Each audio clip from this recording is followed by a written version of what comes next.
Corona कल था, corona आज है और कोरोना कल भी रहने वाला है। जी हाँ दोस्तों, आपने बिल्कुल सही सुना कि ये कोरोना कल भी रहने वाला है। और कोरोना को प्रॉब्लम को शुरू हुए करीबन 1.5 साल हो गया है।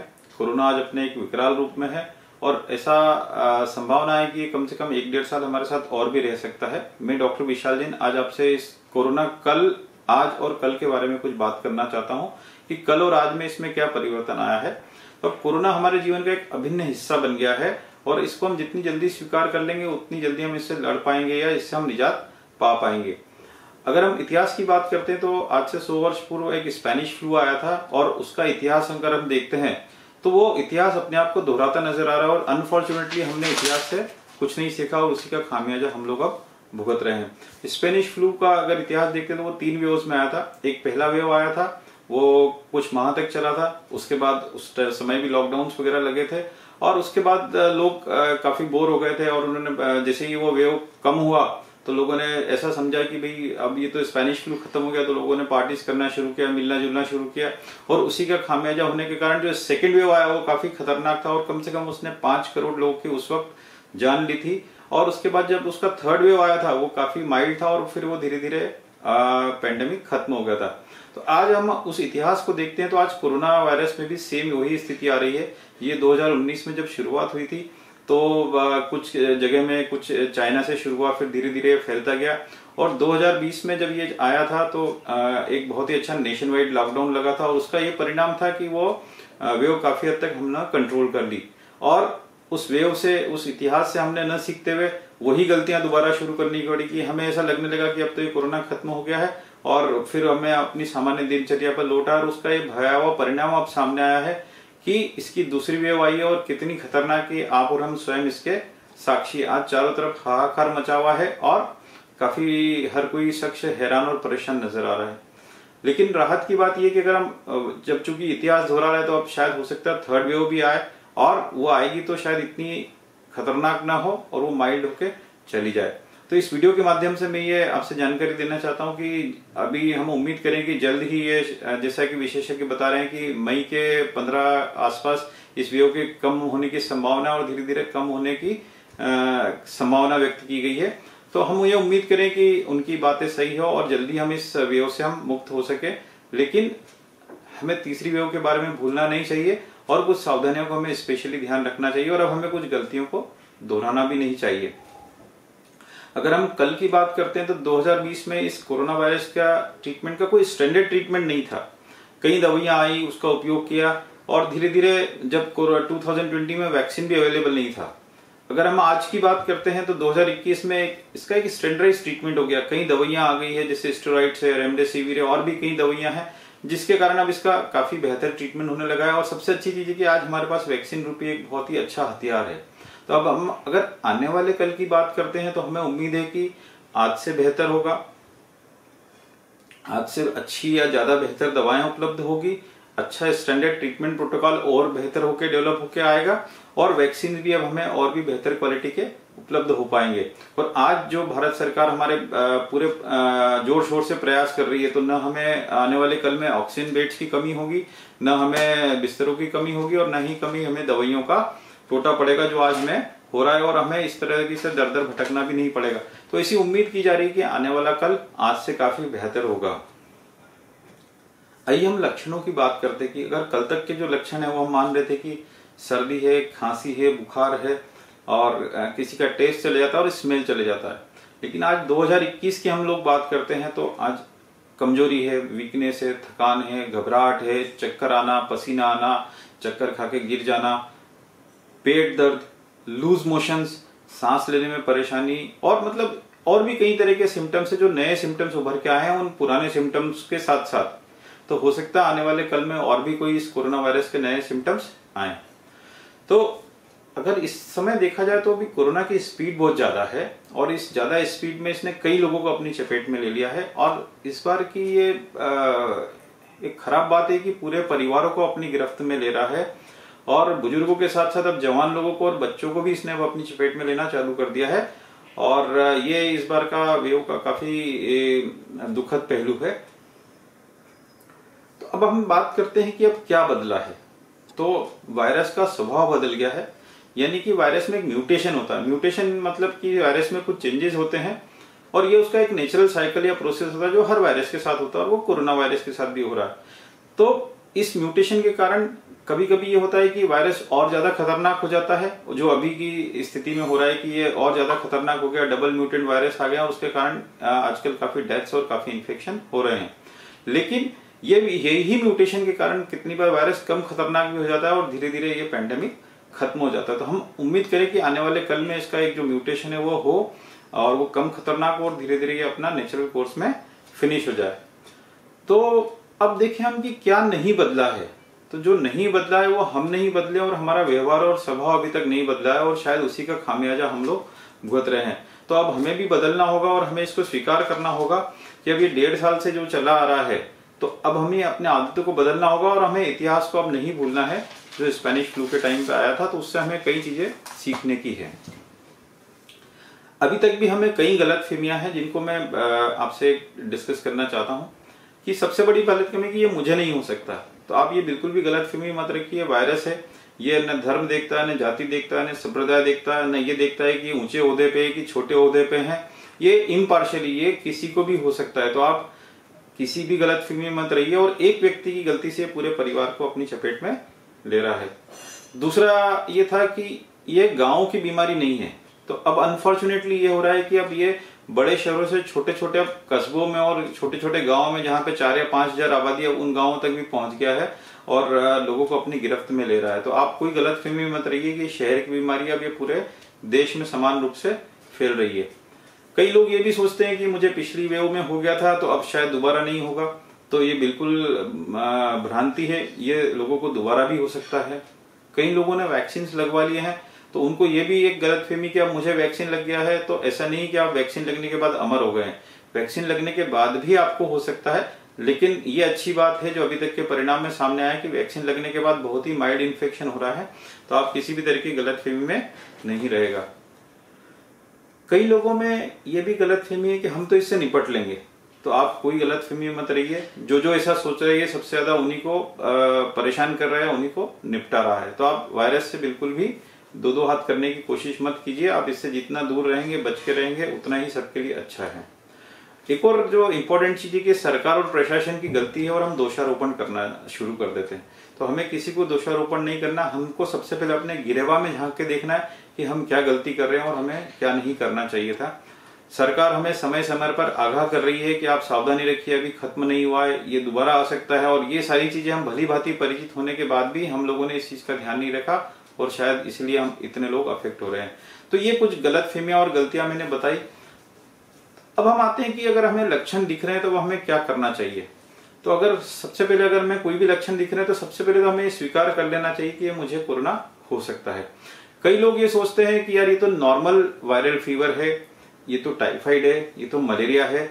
आप यकीन मानिए कि आज मैक्सिमम लोगों को कोविड इन्फेक्शन हो रहा है। तो आप इस तरीके से मत सोचिए। आपको पहले माइंड में आना चाहिए कि अगर मुझे कोविड हो सकता है तो हम एक सही डायरेक्शन में जाएंगे। और दूसरी चीज ये है कि हमें को सबसे पहले अगर हमें जब जैसे ही सिम्टम आ रहे हैं तो हमें अपने को सबसे पहले आइसोलेट होना है ताकि हमारे परिवार के बाकी सदस्य इससे इन्फेक्ट होने से बच जाए। तीसरी इंपॉर्टेंट चीज जैसा मैंने बताया कि ये बच्चों को भी होने लगा है और बच्चों को नॉर्मली बहुत माइल्ड इन्फेक्शन होता है, लेकिन वो एक सुपर स्प्रेडर का आजकल काम कर रहे हैं। तो अगर जैसे ही हमें लक्षण आ रहे हैं तो सबसे पहले बच्चों को हमें दादा दादी से या घर के बुजुर्गों से दूर करना है ताकि वो बच्चे उन्हें संक्रमित ना करें। कई बार हम ये भी गलती करते हैं कि हमारे घर में हमें इन्फेक्शन आया तो हम बच्चों को अपने नाना नानी के घर, मामा के घर में या चाचा के घर में भेज देते हैं। तो हमारे घर का इन्फेक्शन अनजाने में हम उनके घर में ट्रांसमिट कर रहे हैं। तो अब ये भी गलती हमें नहीं करना है। और साथ ही साथ बच्चों को बाहर भी खेलने जाने नहीं देना है ताकि बच्चों के थ्रू दूसरों को स्प्रेड न हो। एक और बहुत इंपॉर्टेंट चीज अब जो इस बार देखने में आई है कि आजकल हम सभी लोग काफी नॉलेजेबल हो गए हैं व्हाट्सएप के कारण और इंटरनेट के कारण। आज सारी दवाइयों के नाम सभी को मालूम है, चाहे वो फेविपिविर हो, रेमडेसिविर हो, स्टेरॉइड्स हो, टॉसिलिजुमेब हो या कोई भी दवाई हो, ये नाम से हम भली भांति परिचित है। अब चाहे वो कुछ जांचों के नाम भी हमें भली भांति सबको याद हो गए, CRP है, RT-PCR है, रैपिड एंटीजन टेस्ट है, CT स्कैन है, डी डायमर है। मतलब ये सारी चीजों इन टर्म्स हम बहुत भली भांति परिचित होकर अच्छी बात है कि हमें होना भी चाहिए। और आज इस इंटरनेट और व्हाट्सएप के माध्यम से आज देश में हजारों करोड़ों कोरोना स्पेशलिस्ट हो गए, लेकिन ये मिस्टेक हमें बिल्कुल नहीं करना है। आज हमारा ट्रीटमेंट हमें जो कोरोना स्पेशलिस्ट हमें उसी से करवाना है। आज जो हमारे डॉक्टर साथी इस कोरोना का इलाज कर रहे हैं, केवल हमें उन्हीं से कांटेक्ट करना है और उन्हीं से ट्रीटमेंट कराना है, क्योंकि हम लोग इंटरनेट और व्हाट्सएप के माध्यम से कोरोना स्पेशलिस्ट नहीं बन सकते हैं। तो आप उनकी सलाह में रहिए, उनके मार्गदर्शन में रहिए, तो आप सही दिशा में रहेंगे। तो आप सारा ट्रीटमेंट भी उनके साथ कीजिए, करवाइए, और सारी जांचें भी उन्हीं के मार्गदर्शन में कराइए। अब हमें क्या करना है, तो मैं देखिए, अब ये सारी जब हो गया, क्योंकि कोरोना आज अपने एकदम भयंकरतम रूप में है, तो आज हम बात करते हैं कि हमें क्या करना चाहिए, हम इससे बच कैसे सकते हैं। तो आज भी बचाव के हथियार तो पहले जैसे ही हैं, सोशल डिस्टेंसिंग, मास्क, सैनिटाइजेशन और वैक्सीनेशन। तो आज ये चौथा हथियार हमारे पास बहुत प्रमुखता से उपलब्ध है। तो आज मैं इनके बारे में शॉर्ट में ऐसी कुछ बातें करना चाहता हूं जिसमें अभी तक हमने शायद डिस्कस नहीं किया है। तो सबसे पहले सोशल डिस्टेंसिंग की बात करते हैं। तो सोशल डिस्टेंसिंग के लिए सबसे पहले हमें टोकना है और रोकना है। किसको? स्वयं को, दूसरे को नहीं। आप स्वयं को टोकिए, स्वयं को ध्यान रखिए कि क्या मेरे लिए घर से बाहर जाना जरूरी है, या ये कार्य मेरे लिए इतना आवश्यक है कि मुझे घर से बाहर निकलना है। शासन प्रशासन ने आज कर्फ्यू लगाए हैं, कोरोना कर्फ्यू जिसको कहा जा रहा है, कहीं नाइट कर्फ्यू लगाए हैं, कहीं लॉकडाउन भी लगे हुए हैं। लेकिन कई बार हम लोग चले जाते हैं और इसमें हम अपनी बहुत शान महसूस करते हैं कि यार हम तो बच के निकल गए, लेकिन ये आप प्रशासन को धोखा दे सकते हैं, आप किसी और को धोखा दे सकते हैं, लेकिन आप वायरस को धोखा नहीं दे सकते। तो आपको ये मिस्टेक नहीं करना है। तो घर से निकलने के पहले आपको स्वयं से क्वेश्चन पूछना है, खुद को टोकना है कि क्या मेरे लिए बाहर जाना जरूरी है। दूसरा, घर से ज्यादा सुरक्षित आपके लिए कुछ भी नहीं है। आप अगर घर पे हैं तो सबसे ज्यादा सुरक्षित है। इसका एक सिंपल सा एग्जांपल है कि अगर आप घर पे हैं तो आपके एक्सीडेंट के कोई भी चांस नहीं है, लेकिन आप अगर हाईवे पे अपनी गाड़ी लेके निकले हैं तो आपके एक्सीडेंट के चांस है। तो यही चीज आज कोरोना के लिए भी लागू होती है कि आप घर में सबसे सुरक्षित हैं। अपने घर में कोई मेड को या किसी भी को चोरी छिपे भी नहीं बुलाना है, क्योंकि फिर मैंने कहा कि आप किसी को भी धोखा दे सकते हैं, लेकिन आप वायरस को धोखा नहीं दे सकते हैं। जहां तक हमारे काम का सवाल है या अपने बिजनेस का सवाल है या नौकरी का सवाल है, तो देखिए, आपको अगर जाना बहुत ही आवश्यक है तो आप पूरी सावधानी के साथ जाइए। लेकिन ऐसा मेरा सजेशन है कि जब तक कि ये वेव अपने डाउनफॉल पे नहीं आती है, हो सकता है अगले 15 दिनों में हम उम्मीद कर रहे हैं कि अपने डाउनफॉल पे आने लगेगी। जब तक अगर संभव हो सके तो आप जितना अपने घर में रहेंगे उतने ही आप सेफ और सुरक्षित रहेंगे। और वही सेल्फ 6 फीट की दूरी आपको ध्यान में रखना है। तो कुल मिला के आपको सेल्फ लॉकडाउन की तरफ ध्यान रखना है कि हमारा स्वयं का लॉकडाउन है, हमारे ऊपर कोई रेस्ट्रिक्शन नहीं है, हमें स्वयं का रेस्ट्रिक्शन खुद के ऊपर ही करना है। तो हमें सेल्फ लॉकडाउन को पालन करना है। अब हम बात करते हैं मास्क के बारे में। तो आज भी, कल भी ये सबसे जरूरी हथियार था और ये आज भी हमारा सबसे जरूरी हथियार है। लेकिन अब बदला क्या है? अगर हम कल की या 2020 की बात करते हैं तो पहले हम लोग कपड़े के मास्क भी यूज करते थे, रुमाल को, दुपट्टे को, गमछे को, किसी भी चीज को लगा लेते थे। लेकिन अगर हम 2021 की या आज की बात कर रहे हैं तो अब ये काम करने वाला नहीं है, क्योंकि वायरस का स्वभाव बदल गया है, ये काफी डेंजरस वायरस हो गया है। तो हमें केवल और केवल अच्छी क्वालिटी का मास्क यूज करना है, और हमारे सजेशन के हिसाब से आपको 3 लेयर सर्जिकल मास्क यूज करना चाहिए, जो वायरस में, उसमें एक बीच में मेल्ट ब्लोन लेयर होती है जो वायरस को प्रोटेक्शन प्रदान करती है। तो आप अच्छी क्वालिटी का एक 3 प्लाई सर्जिकल मास्क यूज कीजिए या फिर N95 मास्क यूज कीजिए।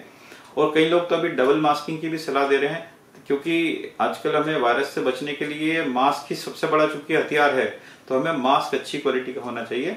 और जब भी हम मास्क परचेस करने जाए तो हमें अच्छी क्वालिटी का देखना है, हमें सस्ता नहीं देखना, हमें देखना है कि अच्छा है, उसमें अगर 3 प्लाई सर्जिकल मास्क है कि नहीं, उसमें मेल्ट ब्लोन लेयर है कि नहीं, ये आप ध्यान रखिए। और इस टॉपिक पे मैंने एक अपना मास्क को लेके एक वीडियो भी बनाया जिसमें हर तरह के मास्क के बारे में डिटेल में जानकारी दी गई है। तो आप मेरे यूट्यूब पे मास्क के बारे में वीडियो को भी देख सकते हैं। दूसरा कि मास्क को हमें सही तरीके से पहनना है, जिसमें अपना मुंह और नाक अच्छे से कवर हो और वो स्नगली फिट हो, लूज नहीं हो। और दूसरा कि जैसे आप पहले से जानते हैं कि हमें डिस्पोजेबल मास्क को रीयूज नहीं करना है और उसको सही तरीके से डिस्पोज करना है ताकि वो एनिमल्स के हाथ में ना आए और दूसरे उसको यूज ना करें, तो इसलिए आप उसको तोड़ के फेंकिए।